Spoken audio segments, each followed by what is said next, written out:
बिस्मिल्लाहिर्रहमानिर्रहीम, अस्सलाम वालेकुम। मैं हूं ज़ैनुल आबदीन। आप देख रहे हैं प्रोग्राम सच बात नुसरत मिर्ज़ा साहब के साथ। मौज़ूआत आपने देख लिए। मिर्ज़ा साहब अस्सलाम वालेकुम।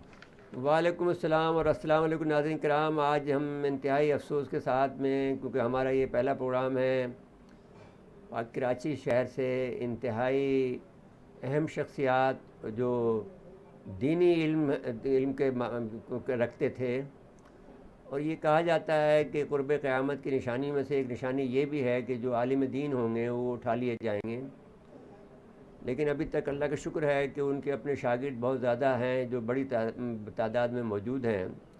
सबसे पहले हमारे मुफ्ती मोहम्मद नईम साहब मोहतरम जामे बनूरिया आलमिया के जो सरबराह थे वो वफ़ात पाए।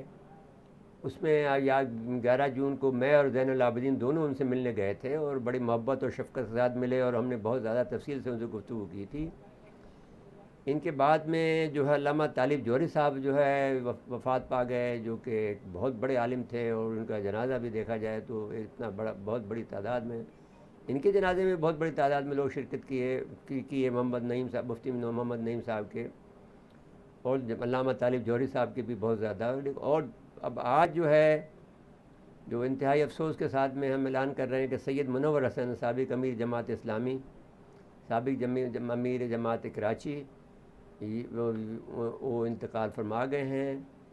वो हमें दिली अफसोस है क्योंकि हमारे ज़ाती दोस्त थे और इंतहाई शरीफ आदमी थे, इंतहाई नस्तालिक किस्म के आदमी थे और मेरा उनका रिश्ता बहुत क़ुर्बत का रिश्ता है। जब 88 में जब मैंने फ़ैसला किया कि मैं एक लसानी तंजीम के ख़िलाफ़ जो है मैं खुल के लड़ूँ, ये फ़ैसला किया कि अगर जमात इस्लामी और मुझे मौलाना नूरानी की जमात साथ दे तो मैं जो है उन इसको गिरा दूँगा लसानी बुनियाद पर। तो इस वक्त में सैयद मुनव्वर हसन साहब ने दिल खोल कर मेरी मदद की थी, जिसका मैंने एतराफ़ उनके सामने एक बड़े जलसे में जो कि जमात इस्लामी के दफ्तर में हुआ था, वहाँ पर मैंने अपना जो मेरा प्रोग्राम भी था यहाँ पर, मुझे बहुत क्रूशल वक्त था लेकिन इसके बावजूद भी मैं तकरीर करने गया उनके हुक्म पर और मैंने सबके सामने कहा, जिससे वो बहुत खुश हुए कि कोई ऐसा आदमी भी है दुनिया के अंदर जो उनकी जो खिदमात थी, जो हमने जो मिल के एक फ़ैसला किया था, उस फ़ैसले को जिस खूबसूरती से मैंने उनके सामने इजहार किया और जिस तरह से मैंने उनकी तारीफ़ की, उससे वो इंतहाई खुश हुए। और जब वो मैं स्टेज से उतरा नीचे तो वो एकदम से खड़े हुए अपनी जगह से और मुझे गले लगाया, मुझे प्यार किया। तो वो आज दुनिया फ़ानी से चले गए हैं। तो हम इन तीनों हजरात का, जो कि हमारे अब सब अज़ीज़ थे, तालिब जौहरी साहब भी हमारे कालमों के बड़े मद्दा थे और वो मुझे अक्सर कहा करते थे, जब वो मैंने किताब लिखी थी जो छठी अरब इसराइल जंग के नाम से, उस किताब की तो उन्होंने बहुत ज़्यादा तारीफ़ की थी और फ़ोन करके मुझे कहा था कि मिर्ज़ा साहब आपने क्या लिख दिया। तो वो किताब ऐसी थी कि जो कि एक तारीख़ रकम कर रही थी, लेकिन तालिब जौहरी साहब के वो जुमले थे वो, और कुमैली साहब के, अल्लामा कुमैली साहब के भी बहुत बड़े, अल्लामा कुमैली साहब क्योंकि मेरे ज़ाती दोस्त थे, तालिब जौहरी साहब तो दोस्त नहीं थे, वो तो हमारे बुज़ुर्ग थे और बहुत ज़्यादा। तो उन्होंने कुमैली साहब ने तो कम से कम आधे घंटे तक जो इमाम जो यहाँ पर हमारे फ़ेज़ 2 के अंदर जो जी और डिफेंस फेज 2 हाँ इमाम बारगाह है जी, यसरब है। यसरब जो है, जी उसमें जो है आधे घंटे तक तकरीर की थी मेरी किताब के ऊपर। तो मैंने दुख के साथ में ये ऐलान कर रहा हूँ कि हमारे शहर से बड़े आलिम दीन जो हैं वो रुखसत हो रहे हैं और फ़िक्र की बात है। और कुर्ब क़यामत की निशानी है। अल्लाह ताला उन्हें जवार रहमत में जगह दे, उनके दर्जात बुलंद फरमाए और उनके लवाकीन को और उनके मद्दाहीन को सब्र जमील अता फरमाए, आमीन जी। इसके बाद में हम जो गुफ्तगू करना चाहते हैं लद्दाख की, उसके अंदर जो सूरत हाल है वो संगीन से संगीन तर होती चली जा रही है। अमेरिका, चाइना और इंडिया के दरमियान में जो मामलात हैं वो बिगड़ते चले जा रहे हैं और अमेरिका उसको, चाइना को एज ए पपेट उसको यूज़ कर रहा है, एज ए पिट्ठू यूज़ कर रहा है, एज ए मोहरा यूज़ कर रहा है। और उसका जो आलमी जो मंसूबा है, जिसमें हमने आपको पहले बताया था कि 4 उसके स्टेप हैं। पहला स्टेप ये होगा कि बरतानिया जो है वो यूरोपीय यूनियन से निकलेगा, फिर इसके बाद में मास माइग्रेशन होगी, फिर हमने कहा था कि फिर दुनिया भर में कसाद बाजारी होगी, इन्फ्लेशन होगा, जो दोनों चीज़ें एक साथ हुई हैं। यानी कोरोना वायरस की वजह से लोग बाग अपने घरों को वापस लौट रहे हैं, मास माइग्रेशन का मतलब ये घरों को वापस लौट रहे हैं, और कसाद बाजारी भी हो गई है, लोगों की मीशत, दुनिया भर की मीशत तबाह कर दी है उन लोगों ने। अब आखिरी मरहला रह गया है, वो जंग का। इस पर हम एक अलग से बहस करेंगे, लेकिन इंडिया को इस वक्त वो यूज़ कर रहा है और ये मोहरा है, इंडिया उनका मोहरा है, और मोहरे जो है पिटने के लिए होते हैं और ये उनको पीटा जाएगा और इसके बाद में फिर अपनी दूसरी कहानी वो अमेरिका शुरू करेगा। अब इस वक्त हम सूरत हाल पे आ जाते हैं। ये तो फ़लसफ़ा बात हो गई। हमने कहा कि जो इसका अमेरिका का मंसूबा है वो हमने आपकी खिदमत में गुज़ार किया, जो और कोई नहीं बताएगा, इसलिए कि ये बहुत अहम बात है। इतना डीप किसी के पास इल्म नहीं है, जो कि आप आदमी लम्हा पढ़ रहा हो तो वो आदमी उसको नहीं मालूम है, और वो पीछे के ट्रैक को भी नहीं छोड़ रहा है। हम जो आपको बयान कर रहे हैं पीछे का ट्रैक के साथ चल रहे हैं। जो हमने मजमून 2014 में किया था और 2017 में भी किया था, तो वो हम और उस पर मज़ामीन भी लिखे हैं, वो हम अकल दिखा देंगे। तो अब ये है कि इस वक्त जो है, जो 6 जून में इनकी मुलाकात हुई थी, इनके बाद में इन्होंने कहा था कि आपस में हम मिलके चलेंगे और आपस में डी एस्केलेशन करेंगे, क्योंकि चीनी जो हैं गलवान वादी में और जो इनकी जो पेनगोंग जो झील थी उस पर कब्ज़ा कर चुके थे और उस पर जो है अपनी कश्तियाँ चला रहे थे। तो ये अगर तस्वीर देखेंगे तो उसमें से आपको नज़र आ जाएगा कि उनकी कश्तियाँ जो हैं वो बाकायदा वहाँ दौड़ रही हैं और वो मौजूद हैं यहाँ पर कश्तियाँ, तो पेंगोंग में, तो वो आप इसमें देख सकते हैं। इसके अलावा जो दूसरी बात है वो ये है, दिखा दें ज़रा नाज़रीन को। पेंगोंग झील आप देख सकते हैं कि कितनी बड़ी है।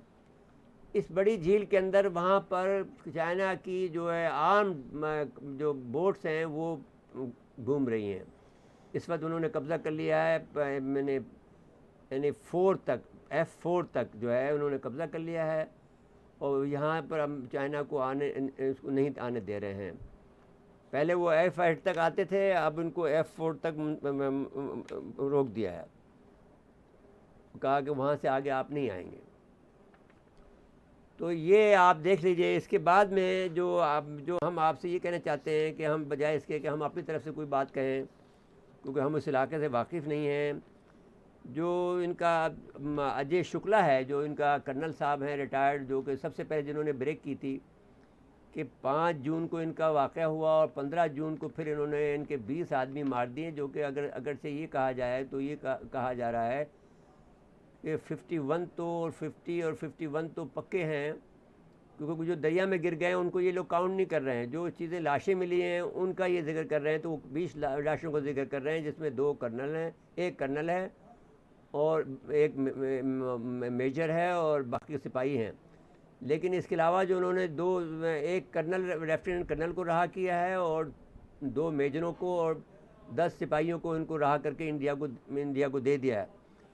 तो ये 15 जून का जो वाक़या हुआ उसके बाद में कोई बड़ा वाक़या तो नहीं हुआ, लेकिन साथ साथ में जो इस वक्त मैनूवरिंग हो रही है, बड़े पैमाने पर तैनाती हो रही है, उसका हम जिक्र करते हैं। अजीत शुक्ला ने ये आपने 24 जून को, यानी आज से 2 दिन पहले जो मजमून छपा है उनका, उस पर उसका हम आप उसके बारे में उससे हम अख़ज़ करके हम आपको बात बताना चाहते हैं कि चीनी फ़ौज जो है बड़े पैमाने पर मोर्चे और फ़ौजें डलपसोंग से गलवान, इन्होंने अब इस लद्दाख को 3 हिस्सों में तकसीम किया, उसमें कहा कि शिमाली लद्दाख में डैम सॉन्ग एक जगह है, वहाँ से वादी गलवान तक उन्होंने फ़ौजें वहाँ मुतय्यन कर दी हैं, और सेंट्रल लद्दाख में हॉट स्प्रिंग से पेंगोंग और गलवान तक उन्होंने फ़ौजी मुतय्यन कर दी हैं। गलवान जो है झील है बहुत बड़ी, और जनूबी लद्दाख में लैम चौक से चमर तक में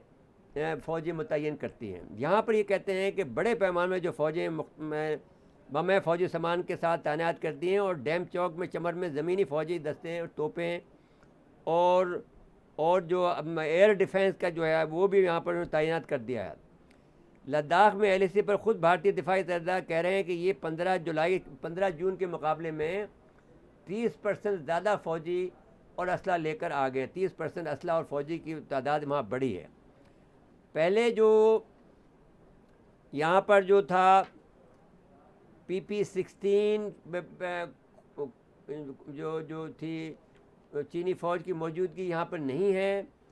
मैंने अब उन्होंने क्या किया है कि जीवान नल्ला जो नाला, जिसे आप नल्ला लफ्ज़ इस्तेमाल किया है, अंग्रेज़ी में लिखते हैं नाला कह लें उसको, जीवान नाला PP-13 की जगह है, जो हम आपको यहाँ दिखा सकते हैं PP-13 को। और ये देख लीजिए, ये जो ये चीज़ें हैं कि गलवान वैली जो है, ये आप इसमें एक नक्शा ये देख लीजिए जो आपके स्क्रीन पे भी चल रहा है, लेकिन मैं आपको ये दिखा रहा हूँ सिर्फ ये इस करने के लिए, ताकि आपके उसमें इल्म में रहे कि हम क्या दिखा रहे हैं। इसके अलावा हम दूसरा जो नक्शा दिखाना चाहते हैं आपको, वो ये दिखाना चाहते हैं कि LAC से जो ले चुश्कल और शाइलॉक पर जो हैं, शयूक पर जो है, वो हम ये नक्शा दिखा रहे हैं कि जो जहाँ पर संगम है इसका दरियाए गलवान का और दरियाए शयूक का जो संगम है, उस पर भी इन्होंने बहुत बड़ी जो अपना जो है फ़ौजी तैनात किए हैं, जो कि इनको सियाचिन पे ले जाना और कुराक्रम पर जाना इनके लिए मुश्किल हो जाएगा, मुमकिन नहीं रहेगा। वो चीज़ें इन्होंने कब्ज़ा कर ली हैं। अब ये कहते ये हैं कि एक जीवान नाला है, इस पर इन्होंने कब्ज़ा कर लिया है, ये P3 पे वाक़ है, और राकी नाला है PP2 पर है, उस पर कब्ज़ा करने की कोशिश कर रहे हैं। PP14 पर दरियाए शयूक पर है, और PP15 पर इन्होंने जो 2 किलोमीटर अंदर है इंडिया के सरहद के अंदर, वहाँ पर इन्होंने ट्रैक बना लिए हैं, रास्ते 2 ट्रैक बना लिए हैं। चीन ने गलवान खाली नहीं किया है और 15 से 7 किलोमीटर इंडिया की फ़ौज को पीछे हटने को कहा है, जो वो हट गई है। और PP-17 और PP जो का जो इलाका है, गोगरा चोटी है, इस पर उन्होंने कब्ज़ा कर लिया है। और PP-19 जो कोंगलो जो है, कोंगला जो है, उस पर इन्होंने अभी तक कब्ज़ा नहीं किया, लेकिन कोशिश कर रहे हैं। तो अब इस तरह से आप देख रहे हैं कि लद्दाख में उन्होंने डैप सिंह के इलाके को एक्टिवेट कर दिया है, यानी उसमें बहुत ज़्यादा फ़ौजी नज़र आती है, फ़ौजी नज़र आ रही हैं इस वक्त जो है, मुतहर्रिक हैं। अब इसमें ये कहता है, जो अजीत शुक्ला ये कहता है कि भारत दोहरे ख़तरे से दो चार है, कि एक तरफ गलवान वादी और शयूक दरियाए संगम पर ख़तरा है, और दूसरे डैप सिंह के मैदानी इलाका है, और जीवान नाला और राकी नाले के चौक पर ख़तरा है, जिसका मतलब है कि कुराक्रम के 2 और चोटियों के भारत के हाथ से निकल जाएंगे। यानी दरियाए के बाद इसका मतलब है कुराक्रम के जो 2 चोटियां हैं, जो कि लद्दाख जो कुराक्रम को जाती हैं, तो वो इनकी चोटियों पर कब्ज़ा कर लेंगे। इसके अलावा हम जो आपको बयान करना चाहते हैं और मज़ीद बयान करना चाहते हैं कि भारत ने क्या किया है इसके जवाब में। भारत ने ये किया है कि अपने 15 जून के बाद में, या तो इससे कि आपने आज जो चीन को जवाब देने का फ़ैसला किया है, लेकिन लोग कहते हैं क्योंकि आवाम मुस्तरिब हैं, तो इसलिए उनको खुश करना चाहते हैं। असल में वो चीन जो है लड़ने की पोजीशन में नहीं है, तो उन्होंने अपने अपाची और चिनोक हेलीकॉप्टर जो हैं वो तैनात कर दिए हैं, टैंक वहाँ भिजवा दिए हैं। और वहाँ पर एक लेह नामी जो एयर पट्टी है, उसमें इन्होंने ये अपने जेट फाइटर सुखोई और MI-21 और मिराज 2000 और जगवार तैयारों को अगली पोजीशन पर यानी ले के ऊपर पहुँचा दिया है। इसके अलावा उसका ख्याल ये है कि उसकी वादी गलवान, हॉट स्प्रिंग जो कि हमने जिक्र किया है, कोयल, फिक्ची, मरगो, डेमचौक को चीन की तरफ से ख़तरा लाक हैं, जो कि हमने आपको बयान कर दिया है कि ऑलरेडी उन्होंने कब्ज़ा कर लिया है। इंडियन आर्मी की तरफ से हाईलाइट भी कर दिया है, क्योंकि उनका ख्याल है कि चीन मज़ीद फाइटर जेट, हमलावर हेलीकॉप्टर, बम्बार तैयारे। एक और जगह है होतन का, जो अभी तक किसी ने जिक्र नहीं किया है, तिब्बत के अंदर ये होतन का इलाका है। वहाँ पर भी ये लोग मुतहरिक हुए हैं। इंडिया वहाँ चाहते हैं कि वो तिब्बत को किस तरह कब्ज़ा कर लें, तो होतन पे इन्होंने, इसके अलावा नगव्यारी और शीघाट पे भी कमक पहुँचा दी है इन्होंने, इंडिया ने पहुँचाई है, क्योंकि वहाँ पर भी चीनी मौजूद हो गए हैं। तो अब सवाल ये है कि हमारा ये बार बार ये कहना है कि ये जो लड़ाई है, इस लड़ाई में पहली बात तो ये है कि ख़ुद चीन में अमरीका इंडिया के लोगों का ख्याल है कि वो चीन से नहीं लड़ सकते। चीन का और उनके दरमियान में जो फ़ौजी तवाज़ुन है वो ठीक नहीं है। अगरचे वो गलत मैंने असेसमेंट कर रहे हैं कि भाई चीनी जो है, क्योंकि उनके पास एक बच्चा पैदा करने का उनका मंसूबा रहा है, बहुत अरसे अब तो उन्होंने इजाज़त दे दी है कि आप ज़्यादा बच्चे पैदा कर सकते हैं, लेकिन पहले उन्होंने अपनी आबादी को कम करने के लिए एक फैमिली एक बच्चा का कंसेप्ट दिया था। तो उन्होंने दिखाया भी था जब 99 में हम वहाँ गए थे चीन में, और उनकी जो गोल्डन जुबली थी उसमें हमने शिरकत की थी एज ए पाकिस्तानी डेलीगेट के हेड के तौर पर। तो हम बहुत प्रोमिनेंट जगह पे हम बैठे थे, तो उसमें हमने देखा था। तो इसके बाद में उन्होंने जो इंडियन आर्मी ने जो अपने होतन में बम्बार तैयारे वहाँ करीब लगा दिए हैं। इसके अलावा चीन की जो वहाँ पर हैं 2 लाख फौज सेटेलाइट से देखी जा सकती है, वो बंकर बना रहे हैं या बंकर बनाए बंकर ला के उनको दबा रहे हैं। और इसके अलावा जो जदीद तोपखाना लाए हैं, JF-17 थंडर तैयारे ले आए हैं। S-400 अभी नहीं लाए हैं, जो कि एक दिफाई निज़ाम है, लेकिन ये जो वो दिफाई निज़ाम जो हमारे पास मौजूद है चीन का दिया हुआ जो हमने ख़रीदा है, और जो वही निज़ाम वहाँ उन्होंने जाके फ़िट कर दिया है, जो कि इंडिया के पास नहीं है। तो इसके अलावा भारत ने अपने, मैंने जैसे पहले कहा कि अपने बम्बार तैयारों के अलावा जो अपाची और चिनूक हेलीकॉप्टर लेह में पहुँचाए हैं।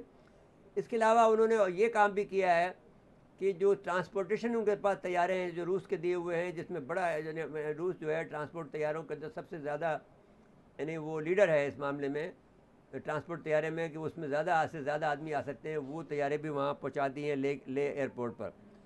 तो अब सवाल ये है कि ये जो सूरत हाल है, चीन इसके मुकाबले में फ़िज़ाई मशक़ें कर रहा है और वो बाज़ औक़ात इंडिया की सरहद को पार कर लेता है, लेकिन ये जो मशक़ें कर रहे हैं, जो इनकी फ़ौज जा रही है, जो वहाँ पर लद्दाख में इनकी फ़ौजें जा रही हैं, वो 240 किलोमीटर जो है वो दूर, जो लाइन ऑफ LAC जो है लाइन ऑफ कंट्रोल है, उससे लाइन ऑफ एक्चुअल कंट्रोल है, उससे 240 किलोमीटर दूर रहते हैं। उनको ये ख़तरा है कि चीन का दिफाई निज़ाम उसको हिट कर देगा, क्योंकि 300 किलोमीटर का फाया है कि 300 किलोमीटर तक का वो हिट कर सकता है।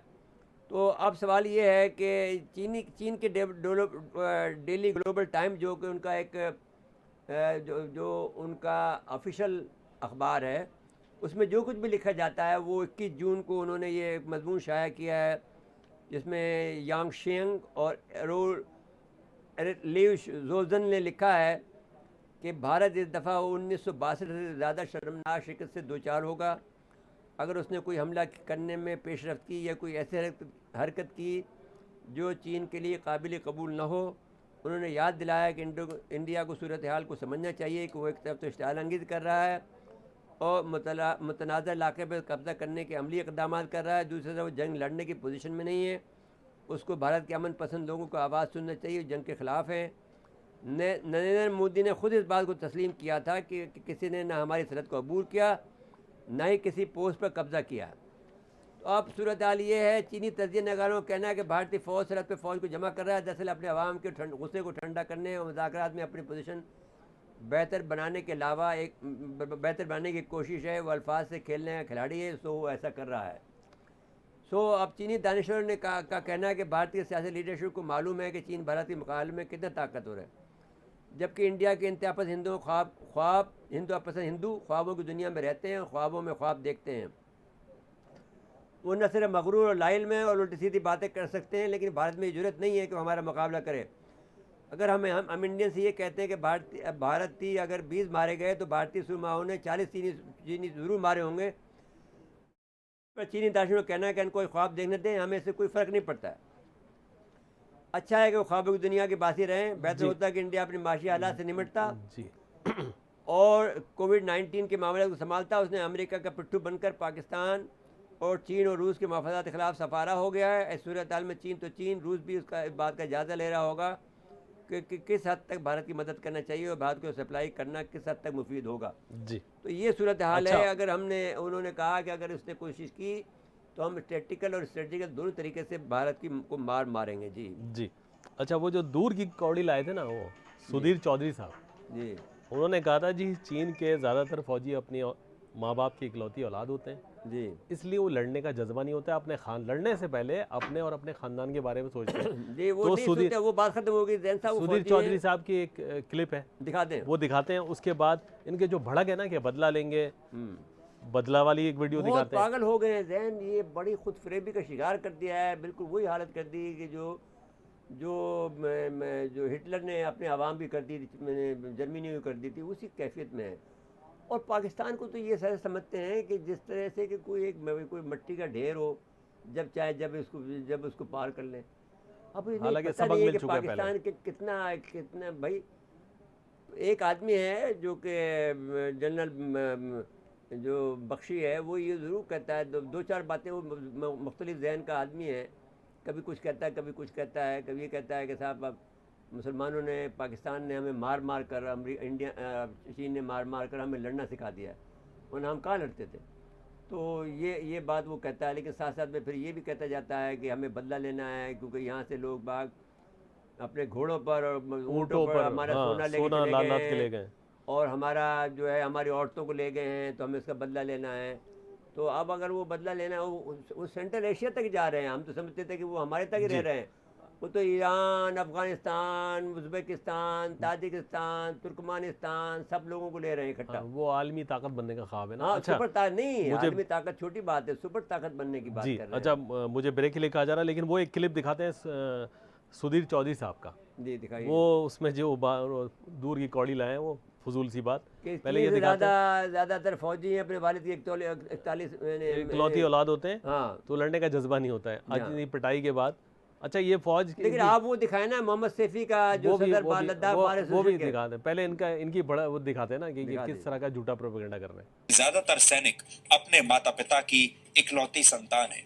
ऐसे में मुमकिन है कि युद्ध की स्थिति में चीन के सैनिक देश से पहले अपने परिवार के बारे में सोचेंगे, और ये वो इकलौती संतान हैं जिन्हें उनके माँ बाप ने बड़े नाजों से पाला है। ये सख्ती के आदी नहीं है, ये मुश्किल जीवन के आदी नहीं है। इसलिए ये लोग जब सेना में आते हैं तो बहुत कमजोर साबित होते हैं, और इनके ऊपर पारिवारिक जिम्मेदारियां इतनी बड़ी हैं कि ये लड़ने से पहले अपने परिवारों के बारे में सोचेंगे, अपनी जान बचाने के बारे में सोचेंगे। और हम आगे चलकर आपको ये भी बताएंगे कि इनमें से ज्यादातर लोग ऐसे हैं जो अपनी मर्जी से चीन की सेना में आए भी नहीं। जी मेरे साहब, अब एक क्लिप दिखाते हैं जनरल कुलकर्णी की। हाँ दिखाओ। वो कह रहे हैं कि जी बदला लेंगे और ये 1962 की फौज नहीं है। अच्छा, ये क्लिप दिखाएंगे और फिर अभी की जो फौज है वो भी उसका क्लिप दिखाते हैं। चीन को इस बात का अंदेशा पक्का होगा, और गलवान में जो घटना घटी उसके बाद और जिस तरीके से उसको मार पड़ी, उससे इस बात का उसको भी अंदेशा है कि हिंदुस्तान के साथ हम छेड़खानी नहीं कर सकते। जहाँ तक तैयारी का सवाल है, ये फौज पे छोड़ देना चाहिए, कितने लाने हैं, क्या करने हैं। मैं आपको आपके चैनल द्वारा सबको, जितने भी करोड़ों लोग आपके चैनल को देखते हैं, ये विश्वास दिलाना चाहता हूँ कि आप भरोसा कीजिए, आप सिर्फ हौसला अफजाई कीजिए। आप कैसे लड़ना है, किस तरीके से लड़ना है, वो फौज के ऊपर छोड़ दीजिए। मैं यकीन के साथ कह सकता हूं कि आप बेफिक्र रहिए, चाहे वो देपसांग में हो, चाहे हीबियो में हो, चाहे गलवान में हो, चाहे पंडांगसो में हो, चाहे देवचुक में हो, कोई चिंता की बात नहीं है। बिल्कुल आप बेफिक्र रहे, चीन भी जानता है। अच्छा, कुलकर्णी साहब के याददाश्त के लिए अभी उनकी जो फौज का हाल हुआ है पिटने के बाद, जिस तरह रो रही है फौज, उनके फौज के सिपाही रो रहे हैं, क्या दुनिया में कोई ऐसी फौज होगी जो लड़ाई के बाद रोती हो? हाँ बताइए। तो पहले ये भी एक वीडियो दिखाते हैं।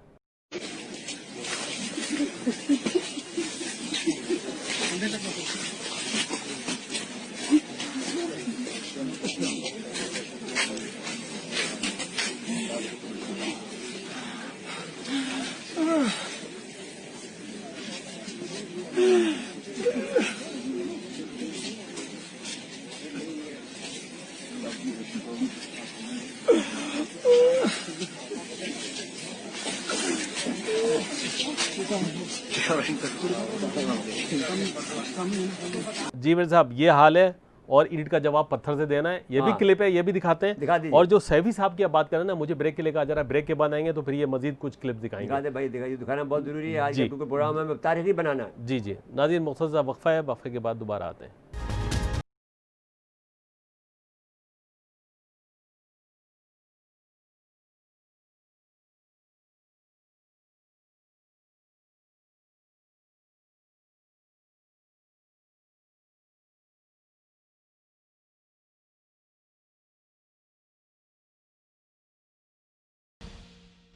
एक दफ़ा फिर प्रोग्राम में खुश आमदीद कहते हैं। अच्छा, कुछ क्लिप दिखाई ना मिर्ज़ा साहब। अब एक क्लिप और है जिसमें मोदी ने झूठ कहा ना, इस पे सैफी साहब हैं, वो फरमा रहे हैं लद्दाख बार सबसे बड़ी अहम खबर सदर है। सबसे ज्यादा तो वो है जो सैफी साहब की है जी, क्योंकि वो सैफी साहब लद्दाख के बार एसोसिएशन के सदर हैं। वो उससे बढ़कर तस्दीक तो कोई हो नहीं सकती। जी, चूंकि बाकी लोगों ने कहा कि हम जवाब देंगे या बदला लेंगे, जबकि ये कह रहे हैं मोदी को लड़ना नहीं आता, ना मुज़ाकरात की कोई सलाहियत है। बिल्कुल तो सही बात है। ये सैफी साहब का क्लिप दिखाते हैं। हमारा प्रधानमंत्री तस्दीक करता है कि यहां नहीं घुसा है। ये किसको बेवकूफ बना रहा है? इनके पास सिर्फ एक ही चीज मिला हुआ है, 62 में नेहरू ने गलती किया है। भाई आप तो हमारे आंखों के सामने कर रहा है, एक पूरे नस्ल के सामने बेवकूफ बना रहा है। पूरे लद्दाख का एक एक बच्चा जानता है कितने जमीन पर ये चाइना घुसा हुआ है। ना ये लड़ने की स्थिति में, ना ये बात करने की स्थिति में है। इनका डिप्लोमेसी जो है इतना घिया हुआ है, इतना बिगड़ा हुआ है, आप कोई इनके साथ बात करने के लिए तैयार नहीं। एक और सैफी साहब ने एक और बड़ी अच्छी बात की। उन्होंने अपने लोगों से कहा, भारत के अवाम से कहा कि अब सोचें कि क्या ऐसी क़यादत चाहिए। एक क्लिप ये भी दिखाते हैं आपको। देश में लोगों में नफरत पैदा करके अपने आप को संवारने की कोशिश करता है, ये कब तक चलेगा? मेरे साहब, इस क्लिप के बाद एक और क्लिप है, उसने बड़ी और फैसलाकुन बात की। उन्होंने कहा कि ये शख्स झूठ बेच भी सकता है, ये झूठ इतना बोलता है बंदा, झूठ बोलता है, बेच भी सकता है। तो ये भी क्लिप दिखाते हैं अपने नाज़रीन को। अब पूरा देश के लोगों को आंखें खोल के सोचना होगा, देखना होगा क्या इस देश को चलाना है, रखना है। इस देश का एक इमेज कहाँ पे पहुंचाया है, अब एक एक बच्चे को सोचना पड़ेगा। मोदी है तो मुमकिन है करके एक नारा लगा के लोगों को बेवकूफ बनाता है। मैं तो ऐसे कहूँगा, मोदी है तो ये मुमकिन ही है कि ये झूठ इतना बोल सकता है, देश को बेच सकता है, देश का ज़मीन, एक एक ज़मीन का जो है ये सौदा कर सकता है। हमें तो ये लगता है कि कहीं हमारे इस लद्दाख को चाइना को ना दे। हमारे भूतपूर्व जनरल, सिटिंग जनरल सबों ने कहा चाइना घुसा है। इनका अपना डिफेंस मिनिस्टर राजनाथ सिंह ने टीवी पर बोला है कि भाई चाइना घुसा है। उसके बाद कहता है 1 इंच भी नहीं घुसा है। 56 इंच का सीना तो 36 भी नहीं रहा, 16 इंच का सीना भी नहीं रहा। आज कहता है हमें दुनिया के किसी को भी बेवकूफ बना सकता है मोदी जी, लेकिन लद्दाख के अवाम को बेवकूफ नहीं बना सकता है। और मेरे साहब, इसके बाद एक अजीत अंजुम साहब हैं। हाँ जी, हाँ। अच्छा, वो अजीत अंजुम साहब कह रहे हैं कि इन्होंने कहा कि कोई दाखिल नहीं हुआ, जबकि चाइनीज़ ने इन्हीं के बयान को इस्तेमाल किया। बहुत ज़बरदस्त। अच्छा, पहले तो वो दिखाते हैं वो क्लिप के जिसमें वो कह रहे हैं, वो अपना तजिया पेश कर रहे हैं कि मोदी का दावा ये है कि कोई दाखिल नहीं हुआ उनके हुदूद में, जबकि चाइनीज कह रहे हैं। पहले ये क्लिप देखते हैं। ये देखें। ऑल पार्टी मीटिंग के बाद प्रधानमंत्री मोदी का एक बयान टेलीविजन चैनल पर, व्हाट्सएप पर, सोशल मीडिया पर आपने देखा या सुना होगा। यही आज के अखबारों में छपा, जो आप सबने पढ़ा होगा। उन्होंने कहा न वहां हमारी जमीन में कोई घुस आया है, मतलब इसमें पास्ट की सारी बातों को खारिज किया गया। नहीं घुस आया है मतलब नहीं आया है, इसमें पास्ट शामिल है। जिस 40-42 दिन की बात लोग कर रहे थे, तमाम पूर्व लेफ्टिनेंट जनरल, फौजी ऑफिसर्स कर रहे थे, जनरल पनाग से लेकर जनरल मेनन से लेकर कर्नल अजय शुक्ला से लेकर जनरल हुडा तक, सबको खारिज एक लाइन में किया गया इस बयान से कि न वहां कोई हमारी सीमा में घुस आया है, न कोई घुसा हुआ है। प्रेजेंट की बात हो गई, और न हमारे पोस्ट पर हमारा पोस्ट किसी दूसरे के कब्जे में। मेरे साहब, अब अगली क्लिप में दिखाते हैं, जो कह रहे हैं कि इसी को इस्तेमाल किया चीनी सदर ने। और उन्होंने कहा कि जी जाहिर है हम तो किसी के इलाके में थोड़ी गए, हम तो अपने इलाके में थे, और बात भी उन्होंने ठीक कही, और ये भी यही कह रहे हैं। अब ये दिखाते हैं अपने नाज़रीन को। प्रधानमंत्री के बयान का इस्तेमाल चीन ने किया, और बहुत सारी एजेंसी ने, जो भारत विरोधी एजेंसी उन्होंने किया। उसने क्या लिखा, चीनी विदेश मंत्रालय के प्रवक्ता ने, no outsider was inside Indian territory in Ladakh, said prime minister Modi in all party meet. अब ये कोट किया प्रधानमंत्री मोदी को चीनी विदेश मंत्रालय ने कि कोई भी आउटसाइडर हमारी टेरिटरी में, इंडियन टेरिटरी में, लद्दाख इलाके में नहीं है, प्रधानमंत्री मोदी के हवाले से। उसके बाद उसने लिखा, the statement illustrates that the incident were happened in Chinese territory.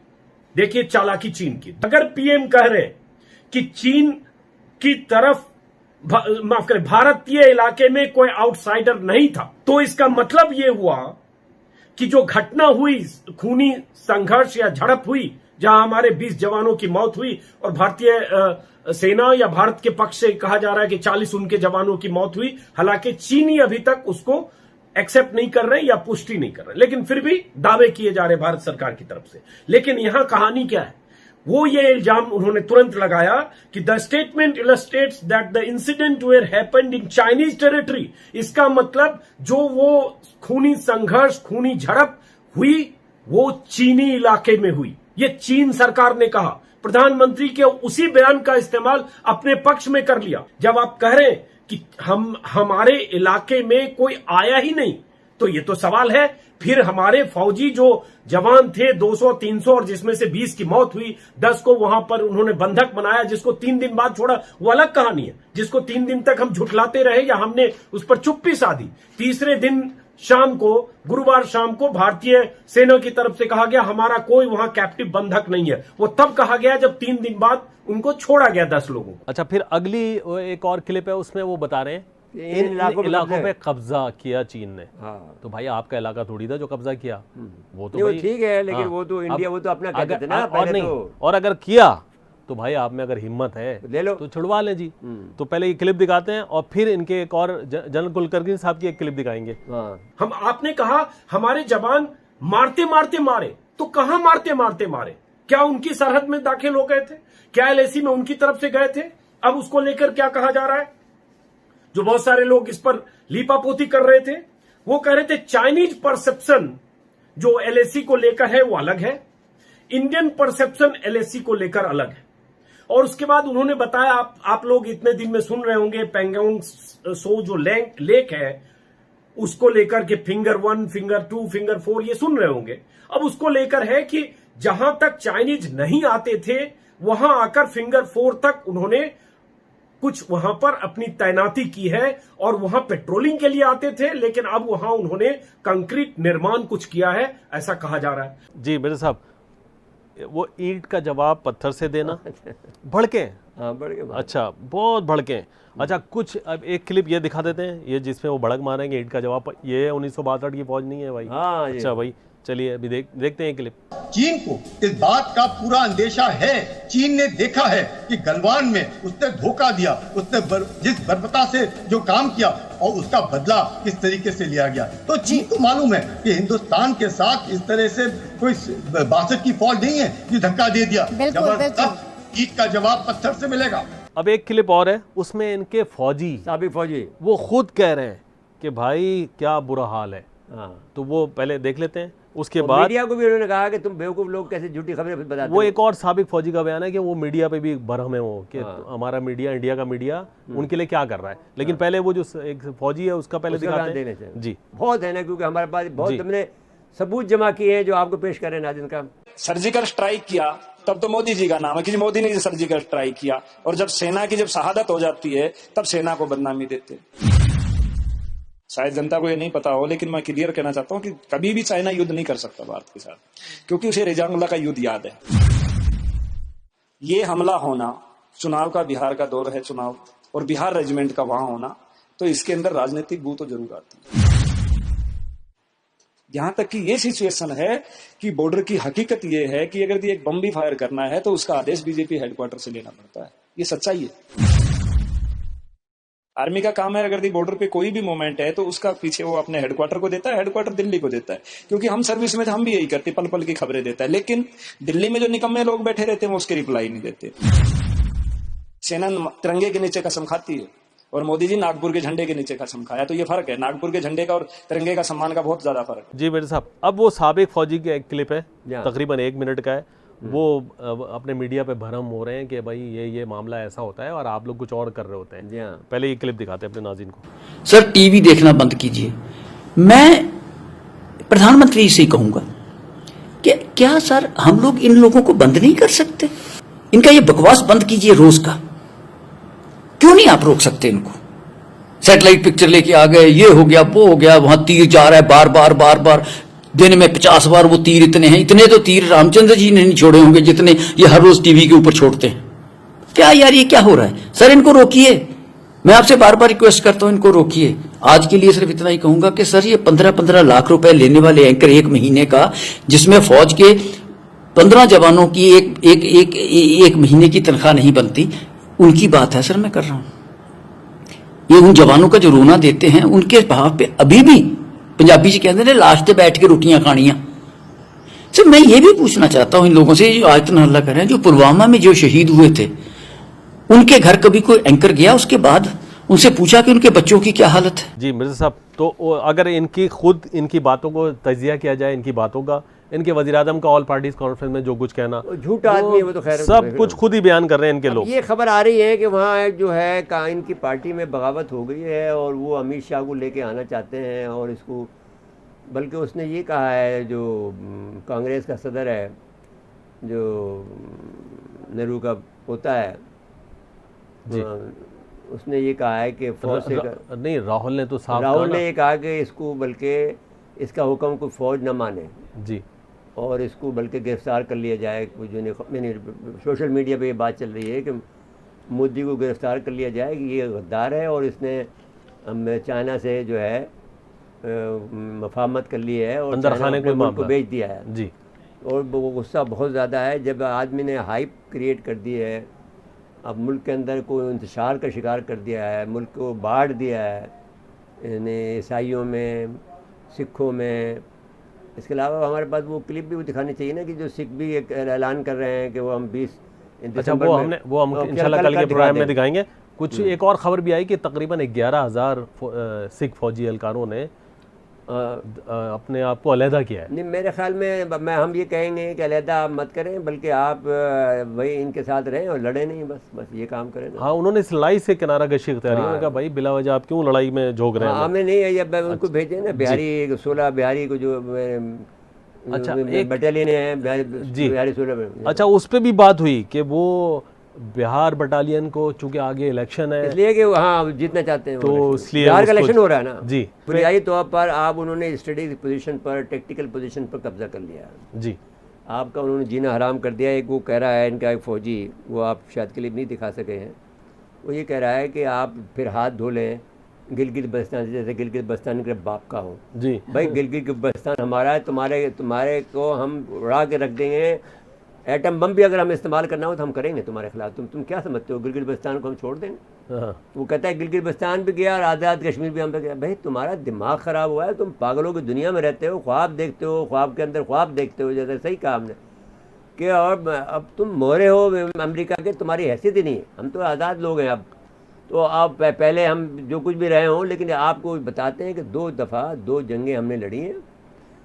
पहली जंग भी अगर आप कहें कि जो हमने रूस से यूएसएसआर को हमने जब तबाह किया तो हमने वो बांग्लादेश का बदला लिया, क्योंकि यूएसएसआर ने सोवियत यूनियन ने हमें बांग्लादेश में अलहदगी में उन्होंने ट्रेनिंग दी थी, तो उसका बदला हमने ले लिया अफ़गानिस्तान में।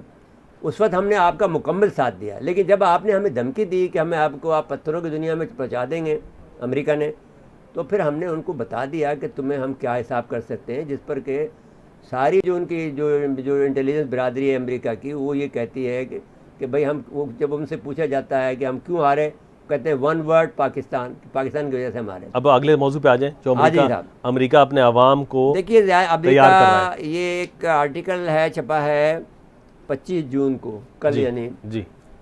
वो एंड्रियो कोरिको एक है जो कि एक रूस में है, वो आर्टिकल लिखते हैं प्रो रशियन, लेकिन उसने तजिया ठीक किया। वो ये कहता है कि कांग्रेस की जो एडवाइजरी बोर्ड ने ये दावा किया है कि चीन अमेरिका पर एटमी हमला कर सकता है। अब ये बात उन्हें करने की ज़रूरत नहीं थी क्योंकि चीन तो हमला नहीं करता है, लेकिन ये अपने आवाम को तैयार कर रहे हैं कि वो फिर बाद में उसमें लखलखा ये लगाया है कि अगर उस पर हमला किया गया जी, यानी अगर चीन पे हमला किया गया तो अब सवाल ये है कि आपने जब सारे माहदों से अलहदगी इख्तियार कर ली है, आपने ये फर्स्ट स्ट्राइक की जो माहदा था उससे अलहदगी इख्तियार कर ली है, आपने एंटी बैलिस्टिक मिसाइल से माहदे से इख्तियार कर ली है, आपने P5+1 के जो माहदा ईरान के साथ किया था उससे अलहदगी इख्तियार कर ली है, आपने एटमी हथियारों को बनाने के को कम करने का ANP का वो था उससे अलहदगी हो गए। आपने जो ABM का जो माहदा था, एंटी बैलिस्टिक मिसाइल का माहदा था जो 2002 में हुआ था कि भाई अब हम एडवांस बैलिस्टिक मिसाइल नहीं बनाएंगे, उससे अख्तियार कर लिए। उसके बाद में आप सारी दुनिया को ये ख़तरा लाक हो गया है कि अमेरिका एक जंग की तैयारी कर रहा है।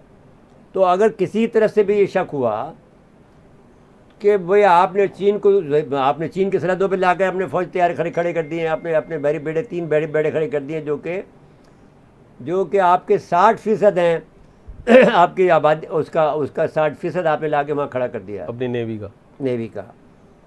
आपने अपने जो लैंड फोर्स के भी बहुत बड़ी तादाद ला के वहाँ खड़ी कर दी है। वो परसेंटेज हम बता देंगे, करीब 30% के करीब है फौज ला खड़ी कर दी। तो इससे चीन को ख़तरा तो लाख हो गया ना, चीन में इस्तिराब है। अब चीन को ख़तरा ये है कि अमेरिका उस पर एटमी अगर हमला करेगा तो फिर वो क्यों नहीं उस पर हमला करेगा। वो ये कह रहे हैं, जो अमेरिका का जो इदारा है, ये कांग्रेशनल एडवाइजरी बोर्ड ने ये क्लेम किया है कि इसके अलावा कि वो चीन अमेरिका पर एटमी हमले की तैयारी कर रहा है। दूसरा ये है कि अमेरिका का जो खलाई जो है निज़ाम, जिसमें कि बहुत ज़्यादा खलाई, उसमें पहले ये हमारा एक मजमून मौजूद है जो कि हमने 90s में लिखा था कि अमेरिका खला के अंदर इतनी ज़्यादा तादाद में खलाई हथियार भेज रहा है कि वहाँ जगह न रहे। जिस वक्त चीन इस वक्त पोजीशन में आए, रूस इस पोजीशन में आए, तो उनके लिए खला में जगह न रहे। अब चीन ने जब से ये सैटेलाइट को मारने की सलाहियत हासिल की है तो उसे ये ख़तरा लाक हो गया है कि उसके सैटेलाइट जो कि कम्युनिकेशन के सैटेलाइट हैं वो मार गिराने का ख़तरा पैदा हो गया। तो उन्होंने कहा है, इसी बोर्ड ने कहा है कि खला में खलाई जहाज़ों को तबाह कर देगा चीन अगर उस पर हमला हुआ। न सिर्फ वहाँ पर कि उनका एटमी हमला करेगा बल्कि आपके खलाई जहाज़ भी तबाह करेगा, आपका तमाम माशी निज़ाम ख़त्म कर देगा। इसके मुकाबले में चीन जो है अपनी जो खलाई फ़ौज है वो रोज़ बरोज़ बढ़ा रहा है, वहाँ पर खलाई फ़ौज बढ़ाने में हिस्सा ले रहा है।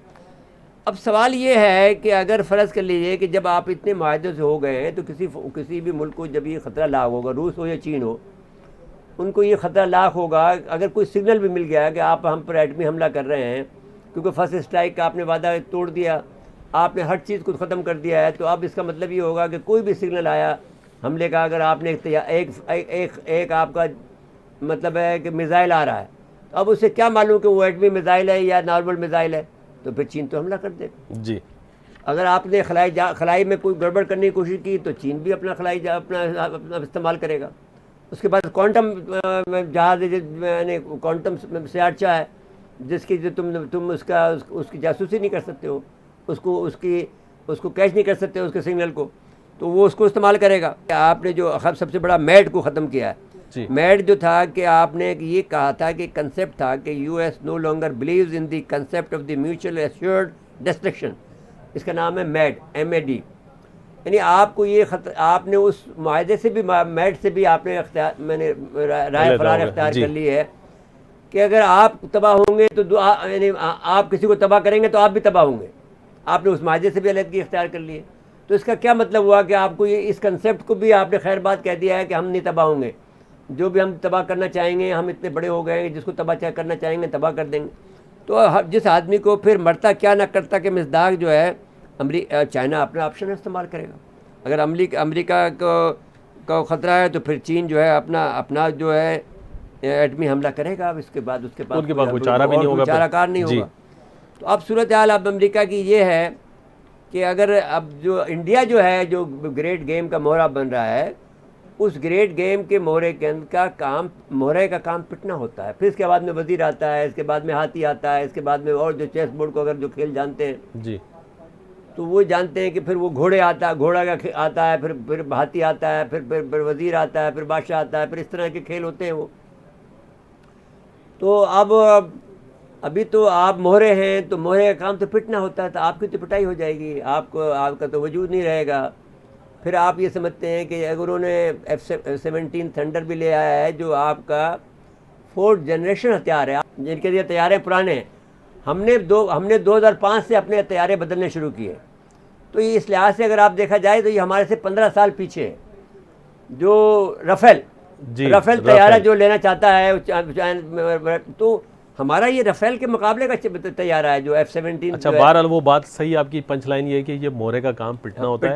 अब ये बात इनके समझ आ गई तो ठीक है, नहीं समझ आई तो पिटेंगे वो तो अच्छा। इनका भाई अल्लाह देखिए, अच्छा। देखिए ज़हन, एक तो गुरूर इतने हद का हो गया है, ये इजराइलियों से भी आगे बढ़ गए। इजरायली ये कर रहे हैं कि गुरूर तो कर रहे हैं, लेकिन साथ साथ में ज़्यादा बकवास नहीं करते हैं। तो ये बकवास भी करें, गुरूर भी करें, लेकिन उसको भी पिटना है, इनको भी पिटना है जी। और हम ये पाकिस्तान से ये कहते हैं कि आपका काम ये है, अल्लाह ने आपको ये काम सौंपा है, पाकिस्तान बनाया भी इसलिए था कि आपको इंडिया को भी ठोकना है और आपको इजराइल को भी ठोकना है। अच्छा, उनके लिए भी तैयारी हो रही है। यूरोपीय ममालिक के कोई 25 मुल्कों के अरकान असम्बली ने 1080 अरकान असम्बली ने ख़त लिखा है उनको, हाँ, कि भाई आप ज़रा हौले नहीं, वो नहीं कर रहे, नहीं मानेगा वो। 1 जुलाई से वो लोग मगरबी इलाके को अपने में दाखिल कर रहे हैं जी, जो कि बदतरीन यानी हद है, उसी पे एहतजाज हो रहा है। और इसी के साथ वक्त ख़त्म हो प्रोग्राम का। नाज़रीन, आज के लिए इतना ही। आइंदा प्रोग्राम तक के लिए इजाज़त चाहते हैं। अल्लाह हाफ़िज़।